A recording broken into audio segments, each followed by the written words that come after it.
इतनी हिंसा है इन देशों में। हिंसा तो होने वाली है।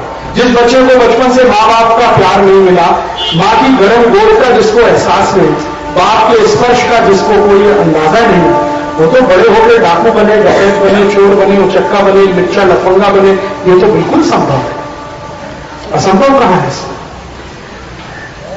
बच्चे भाई बहन की पवित्रता नहीं जानते तो भाई बहन से बलात्कार कर लेता है, बहन भाई से बलात्कार करवा लेती है। अमेरिका में ऐसा बहुत होता है। ये तो बिल्कुल सामान्य हो गया है। अमेरिका में कई बच्चे को जेल में इसलिए बन गए कि अपनी माताओं से बलात्कार किया और हत्या कर दी बच्चों ने। आपको सुनकर हैरानी होगी, अमेरिका एक ऐसा देश है जहां दुनिया में पर कैपिटा सबसे ज्यादा पुलिस है। पर कैपिटा सबसे ज्यादा पुलिस है। वहां हमारे भारत में 10,000 लोगों पर एक पुलिस है, 10,000 हिंदुस्तानियों पर एक पुलिस है। अमेरिका में हर 100 व्यक्ति पर एक पुलिस है। तो इसका माने भारत से कई गुना ज्यादा पुलिस है। फिर भी अमेरिका में दुनिया में सबसे ज्यादा क्राइम है, सबसे ज्यादा वायलेंस है। 1 मिनट में सबसे ज्यादा बलात्कार दुनिया में अमेरिका में ही होते हैं। 1 मिनट में सबसे ज्यादा छेड़खानी की घटना अमेरिका में होती है। 1 मिनट में सबसे ज्यादा हार्ट अटैक भी अमेरिका में ही आते हैं। और सबसे ज्यादा बीमार लोगों का समाज वही अमेरिका है। अमेरिका की सड़कें बहुत चिकनी है, आपको मालूम है? इतनी चिकनी है कि सड़क पर गाड़ी चले तो पता नहीं चलता हम सड़क पे चल रहे हैं या हवा में उड़ रहे हैं। फिर भी सबसे ज्यादा पीठ दर्द के मरीज अमेरिका में ही पर कैपिटा। इतनी चिकनी सड़क पे गाड़ियां ही गाड़ियां दौड़ती हैं, फिर पीठ का दर्द क्यों होता है? हम हिंदुस्तानियों के देश में होना तो संभव है, क्योंकि यहां सड़क ही नहीं है, खड्डे ही खड्डे हैं। सड़क के बीच में खड्डे, खड्डे के बीच में सड़क, बार बार गाड़ी ऊपर नीचे होती है। हमको पीठ का दर्द हो तो समझ में आता है। वो इतनी चिकनी सड़क पर दौड़ने वाले फिर भी पीठ के दर्द के मरीज हैं। तो अब वहां पे लोगों ने बोलना शुरू किया है, डॉक्टरों ने, कि भैया हमारे देश में 90% बीमारी साइकोसोमेटिक है। अब ये सत्य स्वीकार कर रहे हैं। साइकोसोमेटिक माने जीवन शैली में से उत्पन्न रोग। तो अब वो जीवन शैली बदले तो वो ठीक हो, जीवन शैली बदल नहीं सकते क्योंकि पर्यावरण और प्रकृति उनकी ऐसी है नहीं। तो वो तो बेचारे अभिशप्त हैं इसी में डूबने के लिए और मरने के लिए। मैं आपसे निवेदन करने आया हूं कि आप इसके लिए अभिशप्त नहीं। अगर आप इस देश में रहते हैं, स्वस्थ रहना चाहते हैं, तंदुरुस्त रहना चाहते हैं, बिना दवा के जीवन शैली बदल दीजिए। ये अमेरिका और यूरोप वाली जो जीवन शैली है हमारी, सवेरे से लेकर शाम तक, इसको बदल दीजिए। भारतीयता वाली जीवन शैली में आ जाइए। आपकी 90% बीमारियां ऐसे ही चली जाएंगी और 10% बीमारियां आपकी, जो आप भारतीयता के इन मूल्यों को स्वीकार कर लें कि जीवन सिर्फ अपने लिए नहीं है। अगर अपने लिए है तो वो पशु का जीवन है, परमार्थ के लिए ये जीवन है। तो बाकी 10% लोग इसी में से निकल जाएंगे। तो आप बोलेंगे हमें क्या करना है? सवेरे से शाम तक आप एक लिस्ट बनाइए अपनी जिंदगी में और देखिए कि कहां कहां आप भारतीय हैं और कहां यूरोपीय हैं। जहां जहां आप यूरोपीय हैं उसको बदल के भारतीय हो जाइए, आप ही को देंगे, डॉक्टर के पास जाना नहीं पड़ेगा। तो कहां से शुरू करें? सवेरे सोकर उठने से शुरू करें। सोकर जब आप उठते हैं तो भारतीय हैं या यूरोपीय हैं? देखिए, अगर आप सूर्योदय के पहले उठ रहे हैं तो आप भारतीय हैं। सूर्य निकलने के बाद उठें तो आप भारतीय नहीं हैं। तो उठना सुबह जल्दी कर दीजिए, यहां से शुरू हो जाएगा। जल्दी सुबह उठ जाइए, सूर्य निकलने से पहले तो जरूर उठ जाइए। ब्रह्म मुहूर्त इस देश में सबसे अच्छा माना जाता है, जो सुबह 3:30 पौने 4 बजे शुरू हो जाता है। 3:30 पौने 4 पर नहीं उठ सकते तो सूरज निकलने से 10-15 मिनट पहले उठ जाइए, इतना तो कर सकते हैं। और उसमें उठने के बाद आपका जो आसन है, प्राणायाम है, योग है, ध्यान है, समाधि है, जो करना है सब करिए, क्योंकि सुबह से अच्छा कोई समय नहीं है। ये भारत के शास्त्रों में ऋषियों ने, मुनियों ने हजारों लाखों साल के परीक्षण के बाद लिखा कि सुबह से अच्छा कोई समय नहीं है। तो सुबह के समय में सब अच्छे काम करिए, जितने अच्छे से अच्छे। योग करना है, प्राणायाम करना है, ध्यान रहना है, समाधि में जाना है, जो करना है वो सुबह करिए। और ये सब करने के बाद अपना जीवन शुरू करिए, यहां से शुरू करिए। फिर आगे बढ़ें थोड़ा, आप नाश्ता करने के लिए हैं, तैयार हो रहे हैं, स्नान सुबह ही कर लीजिए, क्योंकि भारतीय आयुर्वेद शास्त्र में सुबह का समय ही स्नान के लिए सर्वोत्तम है। तो स्नान सुबह ही कर लीजिए। और स्नान के लिए ध्यान रखिए, भागवत ऋषि का एक सूत्र है, भागवत बहुत महान व्यक्ति हुए, हम शायद बहुत कम लोग जानते हैं उनके बारे में क्योंकि प्रचार कम हुआ उनके बारे। चरक हुए चरक और एक हुए सुश्रुत, उन्हीं की कैटेगरी के थे भागवत। आयुर्वेद में तीन महान ऋषि माने जाते हैं, चरक, सुश्रुत और भागवत। वैसे तो और भी हुए, भाव प्रकाश थे, निघंटु थे, आदि आदि बहुत थे, लेकिन इन तीन को सर्वोत्तम माना जाता है। जैसे हम देवी देवताओं को मानते हैं ना, ब्रह्मा विष्णु महेश, वैसे यह है चरक, सुश्रुत और भागवत। भागवत का सूत्र है, संस्कृत में है, मैं लंबा नहीं करना चाहता, सीधे शॉर्ट में बताता हूं कि स्नान करना है तो सुबह ही करिए और ठंडे पानी से करिए, गर्म पानी से कभी भी मत नहाइए। और चरक ने भागवत ने यह कहा है कि ठंडे पानी से स्नान इसीलिए करना है कि हमारी जो प्रकृति है और पर्यावरण वातावरण है वो गर्म पानी के अनुकूल नहीं है नहाने में।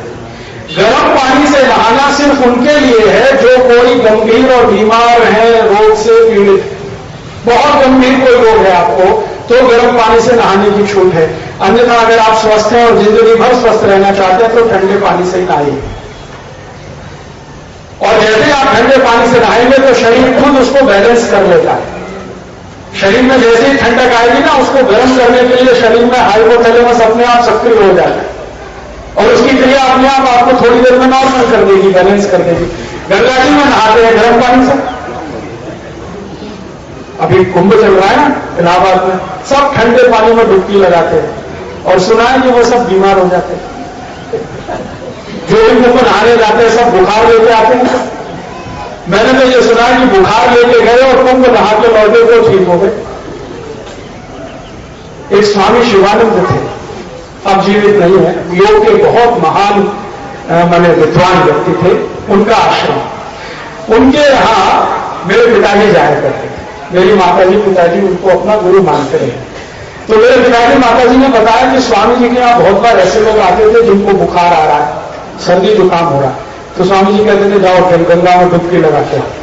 तो बेचारे परेशान हो जाते, तो गंगा, और वो भी ऋषिकेश की गंगा, यहां की नहीं, कानपुर इलाहाबाद की गंगा, ऋषिकेश की गंगा, पानी डालो तो शुद्ध हो जाता है। तो स्वामी जी कहते थे डुबकी लगा के आओ, और एक नहीं 3 लगा के आना। और मेरे माता पिता बताते हैं कि जिनको भी भेजा गंगा में डुबकी लगाने, लौट के आए तो बुखार नहीं, सर्दी नहीं, जुकाम नहीं। तो स्वामी जी से पूछते हैं स्वामी जी ये क्या चमत्कार है? तो स्वामी जी कहते हैं कुछ चमत्कार नहीं है, ये गंगा का पानी उतना ही वैज्ञानिक है जितना कि विज्ञान में कोई दूसरा सत्य है। ये शरीर को अपना ही बैलेंस बना लेता। तो यहां ठंडे पानी से नहाने का रिवाज है, इसलिए गंगा में डुबकी लगाना, त्रिवेणी में डुबकी लगाना है। अगर जो ठंडे पानी से नहीं नहाना होता तो कोई आयुर्वेद चिकित्सक ये नहीं बोलता आपको कि गंगा में नहाओ। वो कहते घर में नहाओ, गंगा का पानी ले आओ, गर्म करो, फिर नहाओ। नहाना ठंडे पानी से ही, पीना गर्म पानी, नहाना ठंडे पानी से। भारत का जो नियम है वो ठंडे से नहाना, गर्म पानी पीना। यूरोप में उल्टा है, ठंडा पानी पीना, गर्म से नहाना। आपको मालूम है यूरोप और अमेरिका में सब लोग ठंडा पानी पीते हैं। इतना ठंडा पानी होता है कि फ्रिज में रखेंगे, ऊपर से बर्फ डालेंगे, चिल्ड वाटर, फिर पिएंगे। फिर मैंने उसका परिणाम भी देखा कि यूरोप में जितने लोग फ्रिज का चिल्ड वाटर पीते हैं, सवेरे संडास घर में जब जाएंगे तो 1-1 घंटे बाहर ही नहीं आएंगे, अंदर ही बैठे रहते हैं। पूछे भैया 1 घंटे क्या कर रहे थे टॉयलेट रूम में? तो कहते न्यूज़पेपर पढ़ रहे थे। क्यों पढ़ रहे थे न्यूज़पेपर? पेट साफ नहीं होता, संडास नहीं उतरते, खूब जोर लगाते हैं फिर भी नहीं उतरते। बेचारे कभी कभी गाना भी गाते हैं, मेरे सपनों की रानी कभी आएगी, फिर भी नहीं आती। और कुछ लोग तो इतने त्रस्त होते हैं कि कमोड पे बैठने कहते एक बार आजा आजा आजा, वो एक बार भी नहीं आती। मैक्सिमम यूरोप और अमेरिका के लोगों को मैंने देखा, उनको कॉन्स्टिपेशन है, कब्जियत है, और इतनी कब्जियत है कि 2-2 दिन पेट साफ नहीं होता, 3-3 दिन नहीं होता। और उसका कारण है चिल्ड वाटर, एकदम ठंडा पानी पीते, बर्फ डाला फ्रिज में रखा हुआ। भारत में इसका उल्टा है, पानी पीने को हल्का गर्म और नहाने को ठंडा। तो सवेरे उठिए ब्रह्म मुहूर्त में, फिर उसके बाद पीजिए पानी, तो पानी हल्का गुनगुना करके पीजिए। और पानी नहाने के लिए तो ठंडा रखिए, पीने के लिए हमेशा गुनगुना रखिए।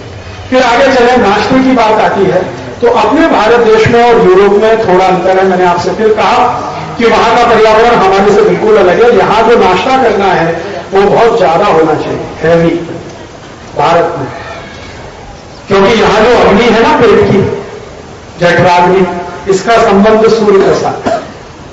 तो सूर्य जैसे ही सुबह उठता है अग्नि प्रदीप्त हो जाती है, तो उस समय आप जितना ज्यादा खाएंगे उतना ही आपके लिए अच्छा है। तो आपको एक सरल सूत्र में समझाता हूं याद रखने के लिए कि सुबह का नाश्ता राजा की तरह से करिए, भरपेट करें, जितना खा सकते हैं सुबह खा लीजिए, और दोपहर का खाना उससे कुछ कम करिए, और शाम का बिल्कुल कम करिए। सुबह का खाना राजा की तरह से खाइए, दोपहर का साधारण नागरिक की तरह से, रात का भिखारी की तरह से खाइए। रात को कम से कम, दोपहर को मीडियम और सुबह सबसे ज्यादा। माने आपका ब्रेकफास्ट हैवीएस्ट, लंच मीडियम और डिनर लाइट। ये परंपरा है भारत की, क्योंकि प्रकृति और पर्यावरण, सूर्य से हमारा जन्म का संबंध है। सूर्य जब तक है खाना अच्छा पचेगा, जब सूर्य नहीं है शाम को तो खाना कम खाइए या बिल्कुल मत खाइए तो बहुत ही अच्छा है। थोड़ा और आगे चलें, खाना खाएं तो भारत की पद्धति और परंपरा से खाइए, जमीन पर बैठकर आसन की स्थिति में। जो सुख आसन है ये सबसे अच्छा आसन है। यूरोप वाले डाइनिंग टेबल पे खाते हैं क्योंकि मजबूरी है। मजबूरी उनकी क्या है कि उनके ये पैर के जो घुटने हैं और कमर, ये सभी जॉइंट्स है ना, ये बहुत कड़क है, क्योंकि ठंड में रहते हैं ना। आप एक छोटा एक्सपेरिमेंट करिए, मैंने किया था। एक बार मैंने बर्फ की सिल्लियां लगा दी चारों तरफ और उसके अंदर लेट गया, और थोड़ी देर के बाद मैं उठा तो सब कुछ अकड़ गया था मेरा। तो मैंने कल्पना कर ली कि यूरोप वाले बेचारे चारों तरफ बर्फ से घिरे 8 महीने ऐसे ही रहते हैं, तो सब कुछ कड़क है उनका, जॉइंट सब कड़क है। तो अगर जॉइंट्स कड़क होंगे तो आसानी से फोल्ड नहीं होंगे, तो इसलिए वो या तो स्टैंडिंग पोजीशन में काम करते हैं। आप यूरोप में किसी भी फैक्ट्री में जाएंगे, अमेरिका की किसी भी फैक्ट्री में जाएंगे, लोग खड़े होकर ही काम करते हैं, बैठ के कोई काम नहीं करता वहां, सब खड़े होकर काम करते हैं, स्टैंडिंग पोजीशन कर नहीं सकते बैठ के, बहुत कड़क है जॉइंट्स। बार बार बैठना उठना उनके लिए संभव नहीं है, तो दिन भर खड़े रहते हैं। हमारे लिए ये नहीं, हमारे जॉइंट्स तो बहुत ही सॉफ्ट है, हमारा सब कुछ सॉफ्ट है, स्किन भी सॉफ्ट है, जॉइंट्स भी सॉफ्ट हैं, गम्स भी सॉफ्ट है। हिंदुस्तान के हर आदमी की हड्डियां यूरोप की तुलना में बहुत सॉफ्ट है। तो हमारा सॉफ्ट है, तो बार बार इसमें फ्लेक्सिबिलिटी बनी रहे, तो उठना बैठना चालू रहे, तो बैठ के खाना खाना, ये आलती पालती मार के तो अच्छे से आप करें, तो जमीन पे खाना खाइए, डाइनिंग टेबल हटा दीजिए, बहुत कॉस्टली है। हाँ, दोनों हिसाब से, बीमारी के हिसाब से भी और खरीदा है आपने उसके हिसाब से। आप घर के जितने बड़े इलाके में डाइनिंग टेबल रखते हैं, ये इलाका कम से कम 20 स्क्वायर फीट तो होगा या 25 स्क्वायर फीट तो होगा। 1 स्क्वायर फीट जमीन कितने की है भिलाई? 500। तो 25 स्क्वायर फीट, 25 में 500 का गुणा कर दो, 7,500 रुपए का खर्चा। माने इनकम आपने ब्लॉक की हुई है हर दिन की, घेर के रखा है उसको, काम नहीं आ रही है मुझे, क्या मूर्खता है।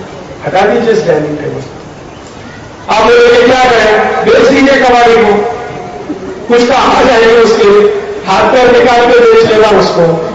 आपको तो जमीन पर बैठ के खाना है, क्या जरूरत है इस डाइनिंग टेबल? तो जमीन पर बैठ के खाना खाइए, फिर जमीन पर बैठ के ही पानी पीजिए और जमीन पर लेटिए। इस देश में ये 3 चीजों के बारे में बार बार कहा गया है। जमीन पे खाना है, जमीन पे ही पानी पीना है, जमीन पे ही सोना है, बेड पे सोना भी अच्छा नहीं। तो धीरे धीरे हम यूरोप से भारतीयता में आना शुरू करते हैं और आप देखेंगे आपकी बीमारियां चुपचाप शरीर से विदा होना शुरू हो जाएगी। और इसके लिए हमारे देश में सबसे अच्छा शास्त्र कोई है। जो मैं कुछ बोल रहा हूं ना, ये मेरी अपनी बात नहीं बोल रहा हूं, ये भागवत ऋषि की लिखी हुई बातें बोल रहा हूं। बस इतना ही अंतर है कि उन्होंने सब कुछ संस्कृत में कहा, मैं आपको सीधे हिंदी करके बता रहा हूं। भागवत ऋषि ने 2 किताबें लिखी हैं, मौका मिले जरूर पढ़िए। आपकी जिंदगी में 2 पढ़ने लायक किताबें मैं बता रहा हूं। रामायण पढ़ सकते हैं, बहुत अच्छा नहीं पढ़ सकते तो ये भागवत की जरूर पढ़ लीजिए। रामायण पढ़े ना पढ़े कोई फर्क नहीं पड़ता, क्योंकि राम आपके हृदय में है। महाभारत पढ़े ना पढ़े कोई फर्क नहीं पड़ता। भागवत ऋषि की 2 किताबें जरूर पढ़िए। एक का नाम है अष्टांग हृदय और दूसरी है अष्टांग संग्रह।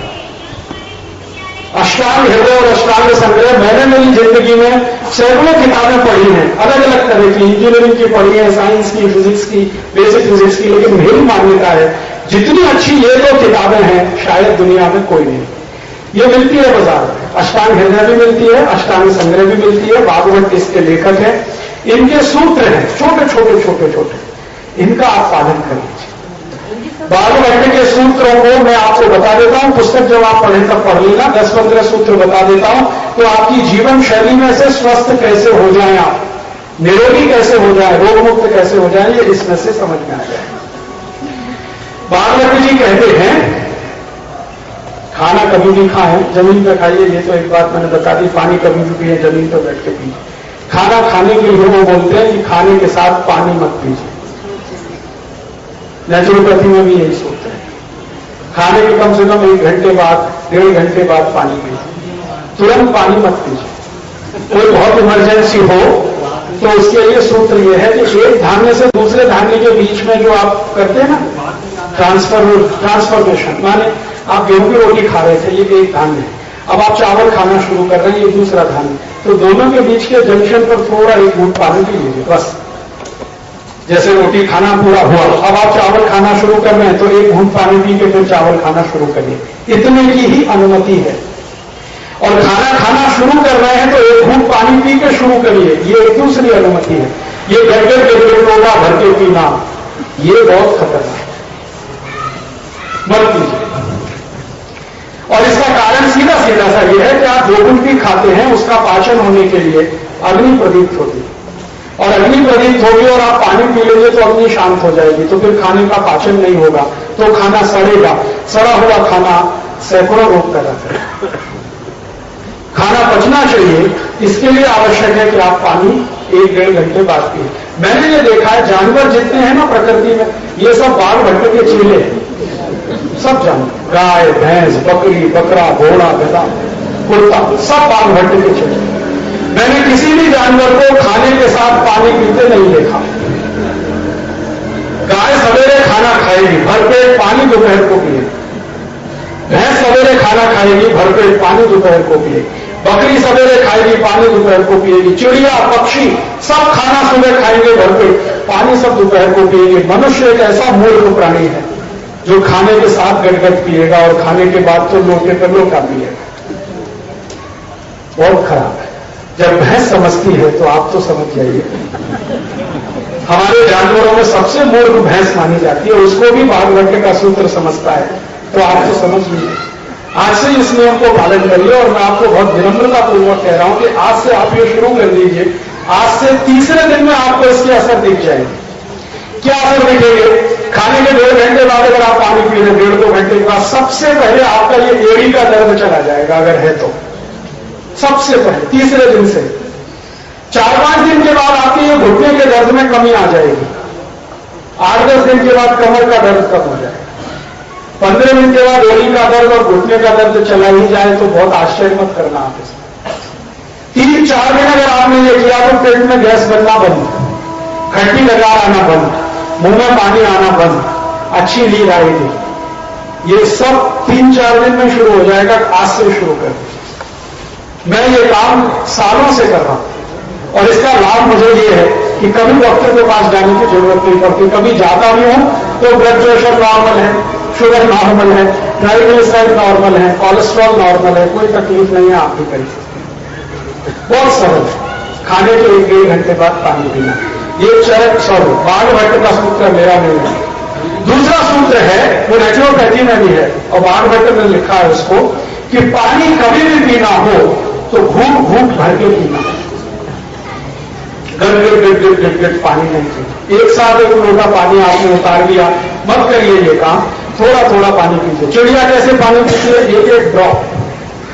कुत्ता कैसे पानी पीता है? चाट चाट के। सभी पक्षी और जानवर पानी थोड़ा थोड़ा करके ही पीते हैं, तो आप भी पानी थोड़ा थोड़ा पीजिए। 2 लाभ है उसके, मुंह में लार बनती है ना, ये थोड़ा पानी पीने से ज्यादा अंदर जाएगा। और वैसे तो पानी पीने का सबसे अच्छा नियम है, थोड़ा पानी मुंह में भरिए, इसको घुमाइए, फिर पीछे उतारिए इसको। तो थोड़ा थोड़ा पानी पिए, सिप करके पानी पिए तो लार पर्याप्त अंदर जाएगी, तो पाचन बहुत अच्छा होने वाला है। और इस लार के बारे में सभी विज्ञान वाले माने आयुर्विज्ञान वाले मानते हैं कि वात पित्त कफ तीनों को संतुलन रखने में इसकी सबसे बड़ी भूमिका है। तो ये ज्यादा अंदर जाएगी, वात पित्त कफ संतुलन रहने वाला है तो बीमार नहीं पड़ेगी, और जो बीमारी है तो ठीक होना शुरू हो जाए। सिर्फ सिप करके पानी। तीसरा नियम है, पानी कभी भी पीजिए तो ठंडा मत पीजिए, वो मैं पहले ही बता चुका। हल्का गर्म पानी पीजिए।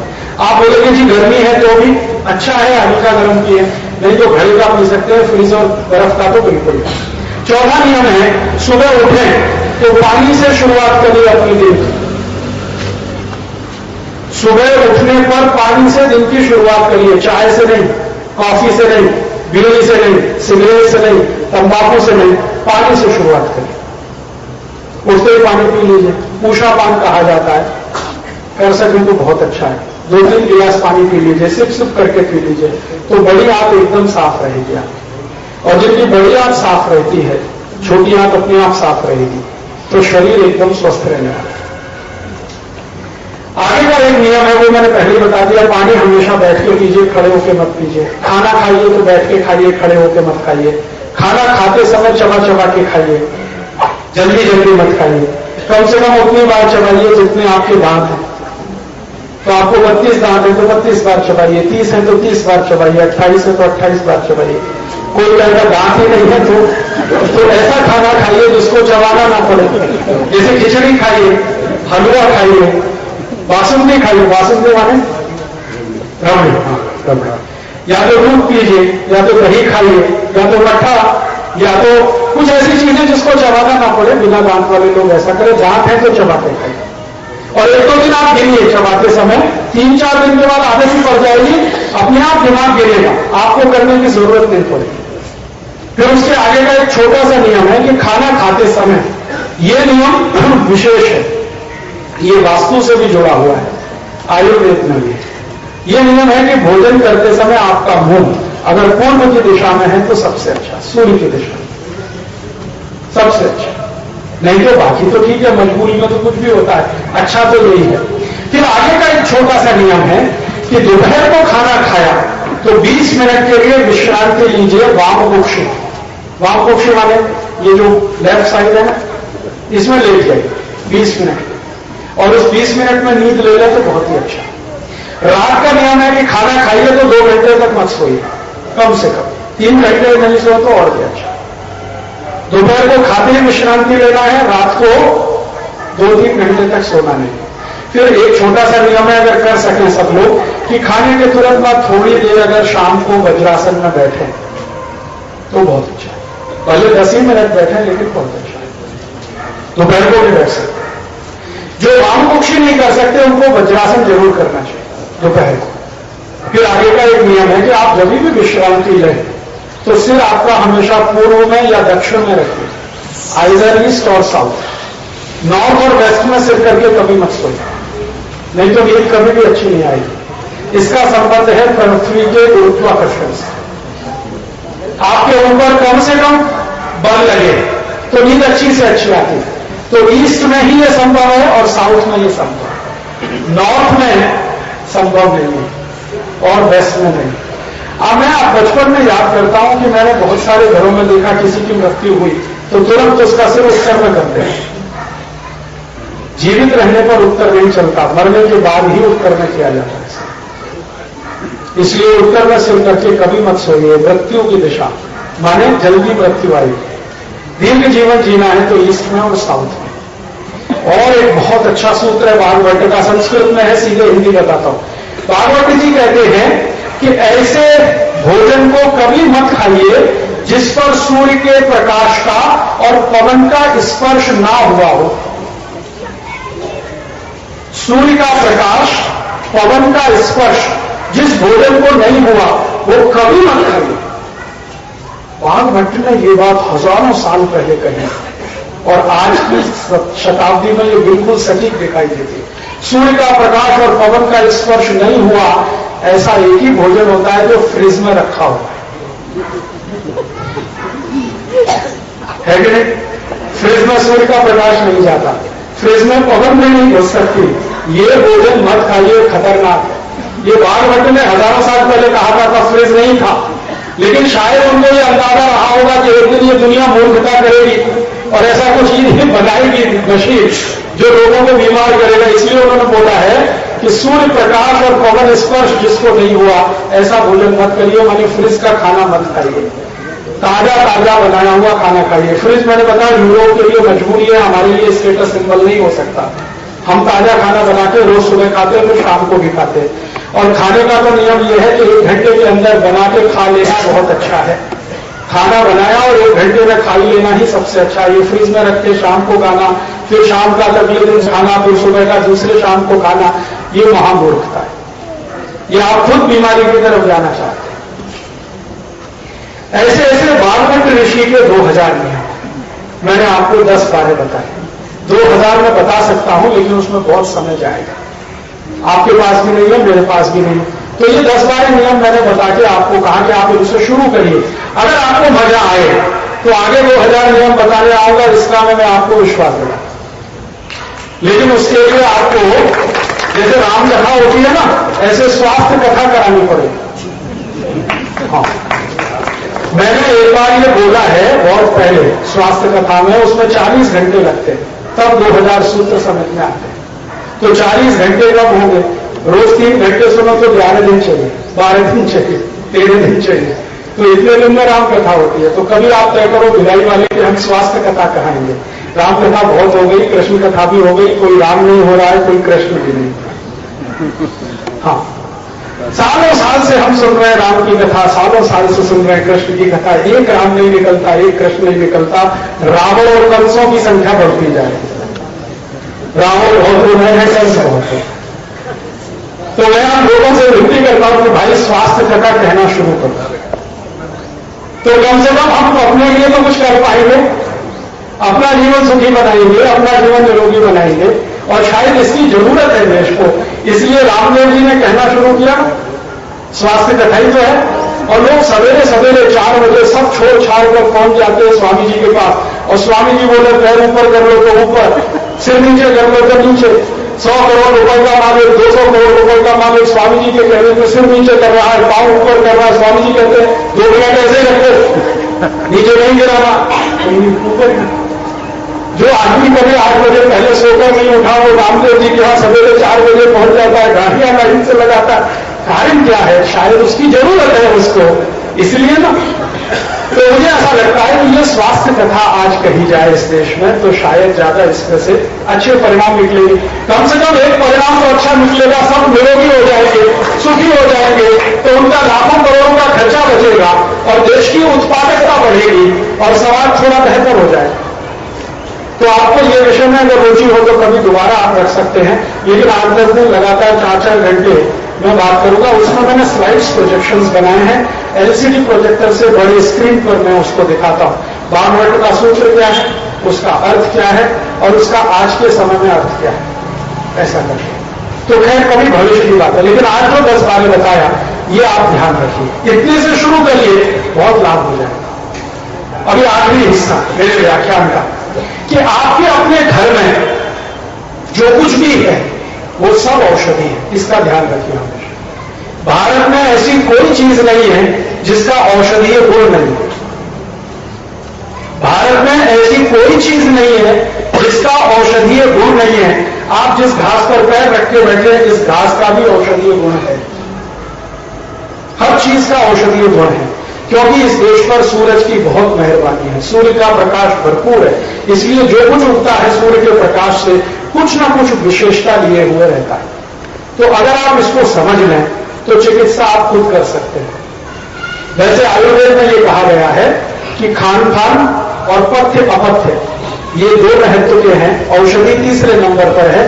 टोटल परसेंटेज में बात करें तो 12% से ज्यादा औषधि का महत्व नहीं है।